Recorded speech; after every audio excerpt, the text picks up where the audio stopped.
Hey, bonjour à tous, bienvenue sur la chaîne aujourd'hui. Je vais vous parler du match d'hier, là, des Islanders affrontant les Rangers. Habituellement, j'aurais fait ma vidéo la journée même. Par contre, étant donné que j'étais au travail et que je travaille de nuit, ben j'ai fait ma vidéo le lendemain, c'est-à-dire aujourd'hui. Alors, petite mise à jour sur le match d'hier.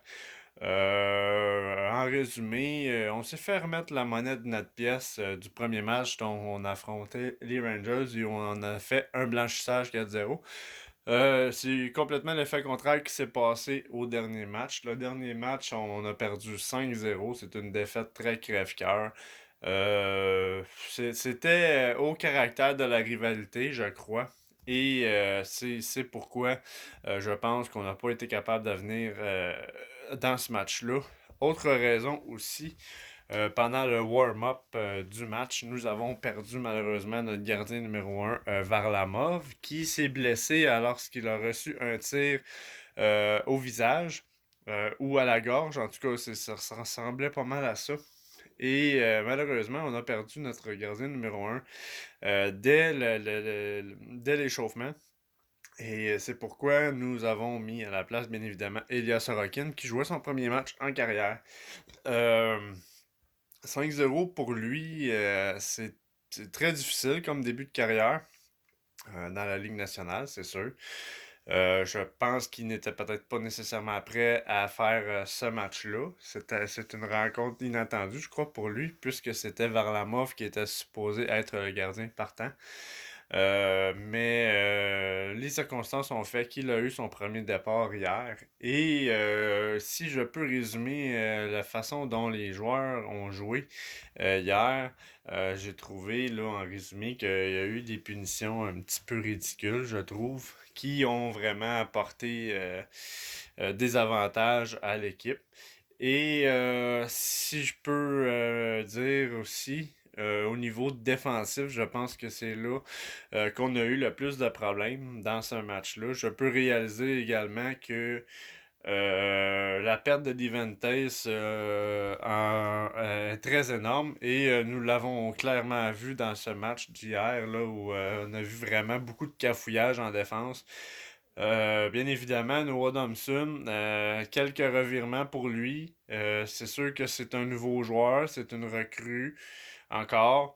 Faut être patient. C'est ce genre d'erreur-là que les défenseurs recrues peuvent faire en début de carrière. Mais faut pas jeter l'éponge. Je pense justement que ces joueurs-là, comme Noah Thompson, se doit de prendre de la confiance sur la patinoire et nulle autre raison que de faire jouer ce joueur-là et d'y donner plus de temps de glace, justement pour euh, avoir confiance en lui. C'est un joueur qui a l'air de manquer un petit peu de confiance sur la patinoire.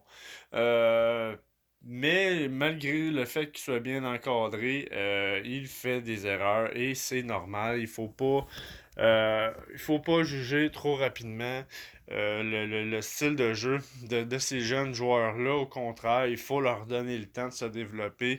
Il faut leur donner le temps de se créer un style de jeu propre à eux. Et ça prend de l'expérience tout simplement pour en arriver à ce niveau-là. C'est quand même un très jeune joueur, faut pas oublier qu'il commence sa carrière. Fait que oui, je sais que les fans des Highlanders le savent que habituellement la défensive est du béton chez nous. Mais la perte de Devontae est vraiment énorme. On voit l'impact, là, ça c'est sûr et certain. Et bref, disons que c'est ce genre de match-là qui peut arriver. Noah Thompson ayant fait plusieurs erreurs. Sorokin, qui était son premier match en carrière, qui, je pense, n'était pas nécessairement prêt à jouer cette rencontre-là. Faut pas oublier non plus que Elias Sorokin n'a pas joué de match depuis plusieurs mois. Et ça fait longtemps qu'il est dans l'équipe et qu'il n'a pas joué de match. Alors, ça et tout, ça peut avoir un impact également sur le résultat du match. Et on en a clairement vu la preuve hier soir. Mais connaissant les Highlanders, c'est pas le genre d'équipe qui se laisse rabattre. Je sais qu'on va revenir en force dans les prochains matchs, ça, c'est sûr et certain. Et connaissant Barry Trotz aussi, c'est sûr et certain qu'il va apporter des ajustements majeurs pour justement éviter ce genre de situation-là. Peut-être peut commencer tranquillement à jouer avec les trios défensifs. Pas les trios, mais les paires défensives pour essayer de créer des nouvelles combinaisons de chimie pour justement éviter là, trop de cafouillage en défensive.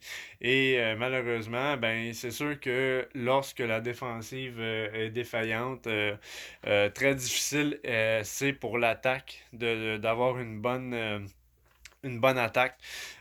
Surtout qu'en défense, c'est eux qui ont le plus gros rôle de relancer le jeu lorsque la rondelle est dans leur zone. Et malheureusement, c'est ce qui ne s'est pas passé hier soir.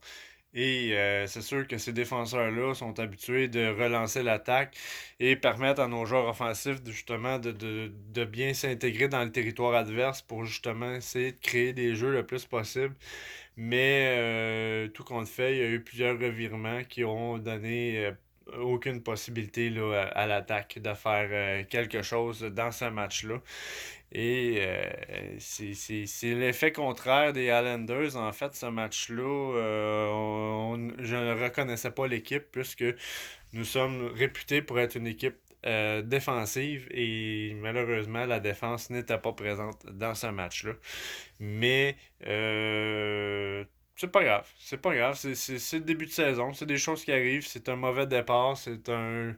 La perte de Varlamov, je pense que décontenancé l'équipe également. Perte de concentration par rapport à ça. Des rôles qui ont été donnés à des joueurs qui étaient peut-être pas nécessairement dans le monde pour remplir ces rôles-là.